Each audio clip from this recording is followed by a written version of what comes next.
All this melting snow and all this rain that's falling is turning this little creek into a raging river. We just saw a collapse right there on the side of the building.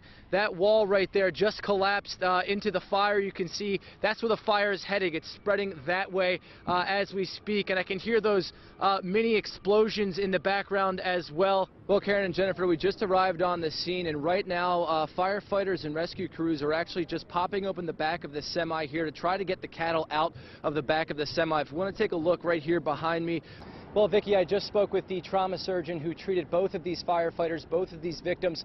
I spoke with him about a half hour ago. He tells us that one of these victims is currently in critical condition. The other victim is listed in fair condition. Now, that's as far as the trauma surgeon would go commenting on their injuries. He would not comment on the severity of their injuries. From on top of this home right here, you can see the damage here behind me to the side of this house, as well as the top of this home. Also some more damage, lots of debris right here on top of this vehicle. A family of 5 was home at the time of the storm, and they're just happy that no one was hurt. Turning a baseball field into a soccer field is not an easy task, especially when it comes to the pitcher's mound, but there is a plan in place to make sure that pitcher's mound is removable. Now, this all started about 1 o'clock when those students were put on lockdown. A lot of parents I spoke with today were in direct contact with their child inside the school via text messages.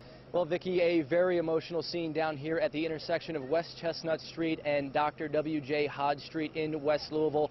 I can confirm to you tonight that this is a fatal shooting. We don't have many details right now, so I'll kind of step out of the way and describe to you what we're seeing here at this intersection. Check out this stop sign here behind me. It's just encased in snow, and this is exactly what your vehicle will look like this morning. You'll have to bust out the ice scraper and do one of these on your windshield. A couple of personal firsts for me out here today. This is my very first NASCAR race. Also the very first time I get to use one of these cool headsets with this microphone attached. I love it. I'm having a lot of fun. A lot of people woke up Tuesday morning ready to break a sweat, ready for that early morning workout, and that's because their vehicle looked like this. Take a look at this car. It's plowed in its own driveway. That's why we decided it would be a good idea to, hey, drive around Old Louisville and see if anybody needed help digging out and getting unstuck. This massive tree came crashing down early Thursday morning on the campus for the Kentucky School for the Blind. And as you can see behind me, firefighters are currently in cleanup mode. I want to show you, though, the snow has obviously been falling here in Henryville. I want to bring up last year. I know Christina said last year she wasn't sure how to make a snowball. Well, that's how you do it, baby. That's the perfect snowball right there. Isn't that great? That it will probably continue to burn for at least the next several hours as well. That's how large this fire really is. I'll step out of the way. You can see just how big this fire is, the scope of this fire. The smoke has actually changed direction on us in the past half hour or so. It's heading in that direction. As you can see, it was kind of heading over our camera, over our heads before, but now the smoke is heading in that direction. Just a massive amount of black and gray smoke. Looks to be that there's some kind of white smoke coming out now, so maybe firefighters are getting a handle on this fire a little bit. I don't see as many flames as I did not long ago, so as I said, though, this fire has been burning for quite some time, and as you can see, the building is just wrecked. The whole thing collapsed in on itself pretty much. It is a total loss. I'm told that this building was used as mainly as a warehouse for GE. They held supplies here for appliances and things like that, but there were also some offices in this building as well, so people actually worked out of this building too. So we're not quite sure if anybody was inside the building at the time of the fire or if there were any injuries. We're still waiting to hear from GE exactly what happened here this morning. Was this fire caused by a lightning strike or something weather related? We just don't know that information right now. We're going to get that all confirmed hopefully sometime later today. But as of right now, this massive fire continues to burn and the smoke can be seen for miles. Reporting live, I'm Tim Elliott. Let's send it back to you guys in the studio. Lean forward a bit, big clap, and a scissor kick with your leg. For 2 days, instructors with the Louisville Metro Police dive team There you go, good, Shannon. are making a splash. That was good. They're teaching 16 officers how to respond to a water rescue. Louisville Metro is surrounded by 35 miles of river, not to mention all the swimming pools, the big drainage ditches, everything else that we have in water in the Jefferson County. The first rule is pretty simple. Anything you can do to stay out of the water is better than going into the water. But if going into the water is a must, Be sure to kick. instructors say what they're teaching will come in handy. Training and knowledge really kicks in, especially in this floods like we have right now. Very small amount of water can sweep you off your feet, take you out into the river. In order to recreate a real-life scenario, instructors have the officers wear their full gear, and that includes a bulletproof vest, this gun belt, and even my shoes. Once you're in the water, instructors say you weigh about 30 pounds more than you normally would. I'm gonna bring this to you, okay? We teach go in with everything. I mean, the quicker you get in, if you have to get in, the better. One of the biggest obstacles for water rescues is the temperature. Oh, it's extremely dangerous. The water is very unforgiving.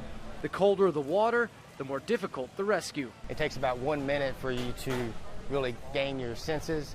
You got about 10 minutes worth of dexterity where you can swim or do anything else like that. Then you got about 1 hour before hypothermia sets in. The dive team hopes these officers never use this training. Have you done lifeguarding before?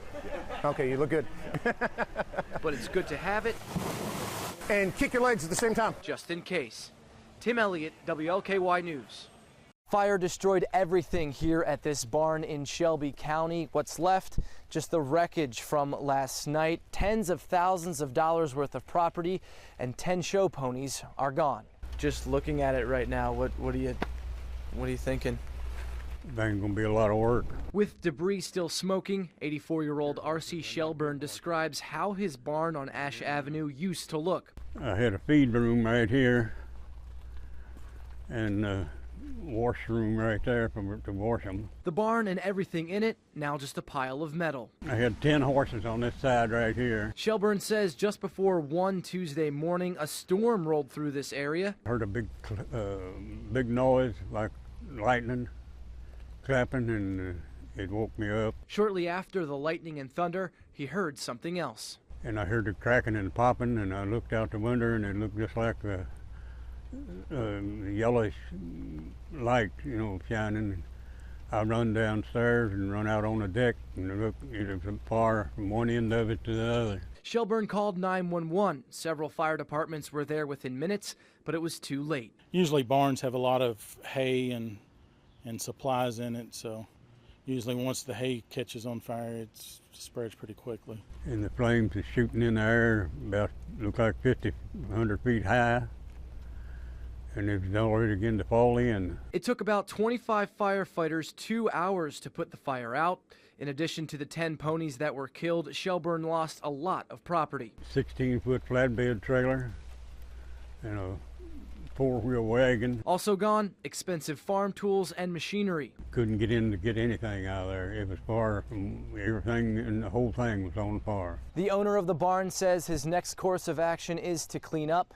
But with the amount of damage that's been done, he knows that'll take some time. Reporting from Shelby County, Tim Elliott, WLKY News.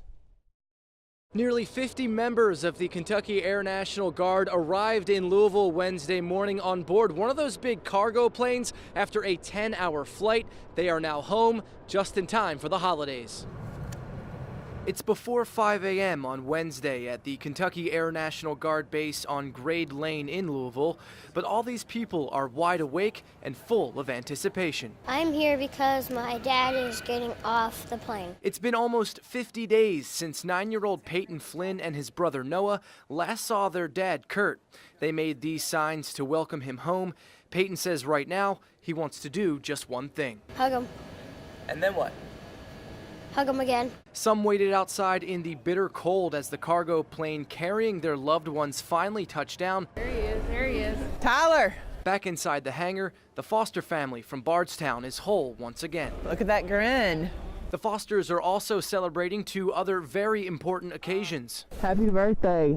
Oh, I'm so glad to see you. Airman Tyler Foster turned 24 on Sunday, and today is his parents' anniversary. Oh, it's pretty special. 24 years ago, I think we were coming home from the hospital on our anniversary, so it's pretty special. Good to be on U.S. soil. Yeah. Foster was forced to drop out of school at UK for a semester so he could deploy to Africa. After going there, it's an experience I wouldn't trade for anything else. And he says his time overseas really opened his eyes. The buildings most of them were not complete.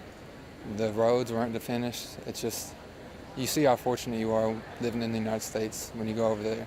And now that his dad is home for the holidays, Peyton wants to discuss the more important things in life, like what he wants for Christmas. Probably for Christmas, we're probably going to buy me a gerbil.